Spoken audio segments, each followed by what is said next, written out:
Oren, do you got a top five or favorite five of all time for Canada basketball? I know we kind of talked about it, and first Yeah. time joining us. I hope you'll come back. But who rounds out a five for you, man?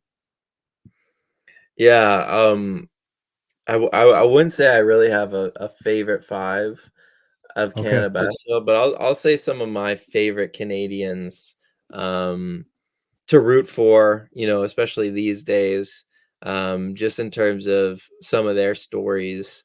Um, And, everyone loves Shea, but we talk about Shea enough. He's definitely in my top 5 favorite guys, but, no, right. just in terms of I think some of the stories these guys have are so cool, and so, to give some credit there, I think, a guy like Delano Banton, he's a great Yeah, story this season. right. He finally, as played at the AmeriCup a couple summers ago, and that was actually his first experience with Team Canada. Like the national program and him were not. Um, he wasn't there, and that's because like he hit a growth spurt really late in his career. I think in college, and so he wasn't like this highly touted prospect at all. The Raptors kind of drafted him early. Than earlier than they thought. Like a lot of people thought he would go back a year and wait in the draft, but the Raptors kind of pulled the trigger early, and he got off to a rough start to his career in Toronto and Boston, mostly because he was just playing behind a lot of guards who had the ball in their hands. And I've always said, like, if you watch his college shape, like he is a great point guard. Like he's a great playmaker. He sees the floor really well, but he's not a good shooter. So just having him play off ball and that's what the Raptors were essentially asking him to do.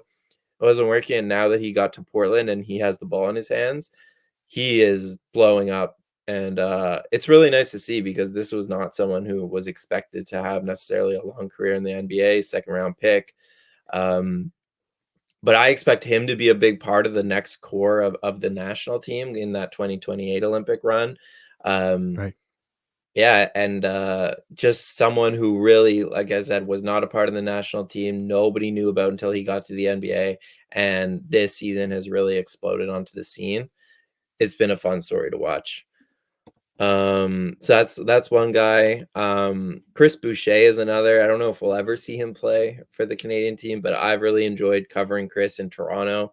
Right. One of the athletes I've covered the most, and really nice guy. But aside from that, just doing research for the book, Chris is just like his story, and people should watch the documentary. It's actually on Crave, I believe, Crave Canada.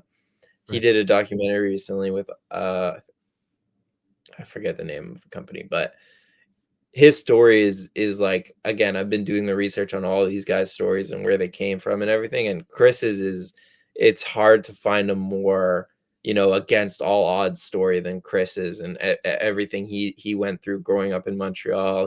He was homeless for a period of time. He never played organized basketball, and then he explodes onto the scene. And then at Oregon, when he's about to get drafted, probably in the first round, he blows out his ACL in the tournament.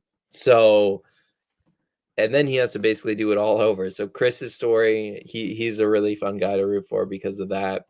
Lou Dort, in the same vein of a guy who went the undrafted route and fought his way into the NBA.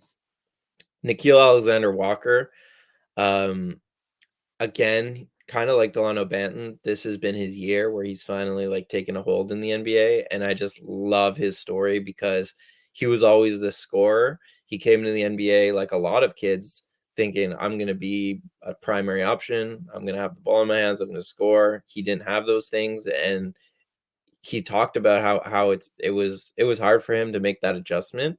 And now this season he's bought in as really one of the best guard defenders in the world, and he's having a lot of success with maybe the best team in the West. So he's a guy to definitely watch in the playoffs, and a guy again I root for because the story just of the way he thought the league was going to go for him, and then the way he had to change his mindset and change his identity as a player.